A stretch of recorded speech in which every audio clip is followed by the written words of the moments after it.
Listen carefully, because this is not just a Christmas story. This is one of those stories that our grandparents whispered to us beside the fire. The kind of story that makes you look twice at the night sky and wonder if the ancestors are truly gone or just listening.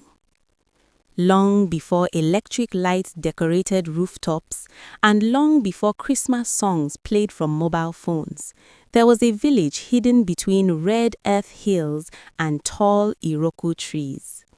The name of this village was Obinze Unku, a place where tradition breathed like a living thing and where Christmas was not only celebrated with food and laughter, but with remembrance. And this story begins on a Christmas Eve that the people of Obinze Unku would never forget.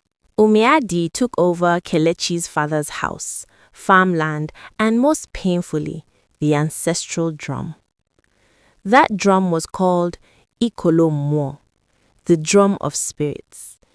Ikolo Mo was not an ordinary drum.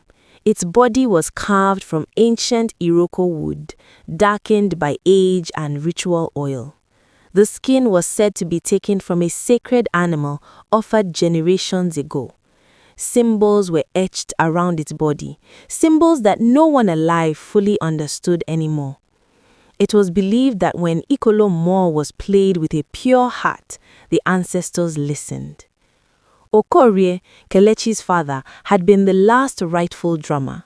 But after his death, Umeadi claimed the drum, saying tradition allowed the closest male relative to take over.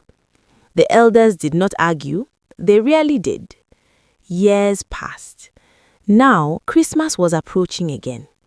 In Obinze Oku, Christmas was not only about celebration. It was the season when the living honored the dead, thanking them for protection through the year. On Christmas morning, the ancestral drum would be played at the village square to call blessings for the coming year. But this year was different. The land was dry. Harvests had failed. Children fell sick easily. Quarrels increased. Even animals behaved strangely. The elders whispered among themselves that the ancestors were displeased. Yet still, Umeadi prepared to play the drum. On Christmas Eve, the village gathered around the central fire. Women cooked rice and soup. Children chased each other with laughter. Men shared palm wine. The air smelled of smoke, spices, and nostalgia. Kelechi sat alone near the edge of the gathering. He watched the fire dance and remembered his father's hands. How they used to move gently over the drum, never forcing sound, always listening first. Kelechi remembered his mother's smile during Christmas. How she would say, "When the ancestors are happy, the children will laugh louder." As night deepened, something strange happened. The wind stopped. The fire flickered unnaturally. And then a sound. Boom. Not loud, not soft, just one deep drum beat. Everyone froze. Boom. Another beat. But no one was playing. The sound came from Umeadi's house. Fear spread like cold water. The elders exchanged uneasy looks. Women pulled children closer.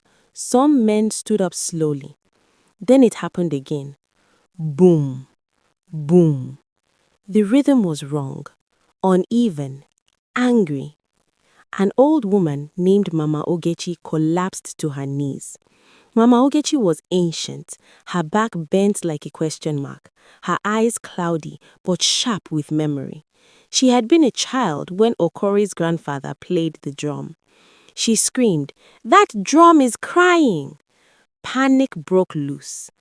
Umeadi came running from his house, sweating, his wrapper loose around his waist. His face was pale. "It is nothing," he shouted. "The wind must have touched it." But before anyone could respond, boom. This time louder.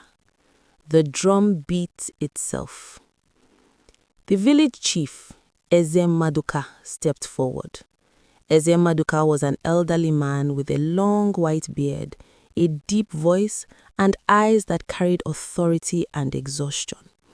He leaned on his carved staff and spoke slowly. "That drum does not answer to lies." Silence followed. Eze Maduka turned his gaze to Kelechi. "Kelechi, son of Okori, step forward." Kelechi's heart pounded. He stood up, legs shaking, and walked toward the center. "When last did your father teach you the drum?" the chief asked. Kelechi swallowed. "Before he died, he taught me everything." Gasps echoed. Umeadi shouted, "Lies! He is just a boy." The chief raised his hand. "Tonight, truth will speak." He turned back to Kelechi. "Go, touch the drum." Fear wrapped around Kelechi like chains. He had not touched Ikolom more since his father's burial. He walked slowly to Umeadi's house, followed by the entire village. The drum sat in the corner, untouched, yet vibrating softly like a living thing. Kelechi knelt. He placed his hands on the drum, and the moment his skin touched it, boom. A perfect, steady rhythm filled the air. Not angry, not broken, alive. The wind returned. The fire burned normally again. Children stopped crying. Kelechi began to play. As he played, images flooded his mind. His father smiling, his mother singing, ancestors dancing under moonlight. Tears streamed down his face. The drum spoke. Not with words, but with truth. Suddenly, Umeadi screamed. He fell to the ground, clutching his chest. He began to confess. He confessed how he had poisoned Okori out of jealousy, how Nwayibuife had died of grief weeks later, how he took the drum even though the ancestors rejected him, how greed blinded him. The village stood frozen in horror. When the confession ended, Umeadi collapsed unconscious. The drum fell silent. Eze Maduka spoke with a trembling voice. "The ancestors have judged." Umeadi was banished from Obinzeoku before sunrise. Kelechi was restored as the rightful keeper of the drum. That Christmas morning, Ikolomo was played with joy.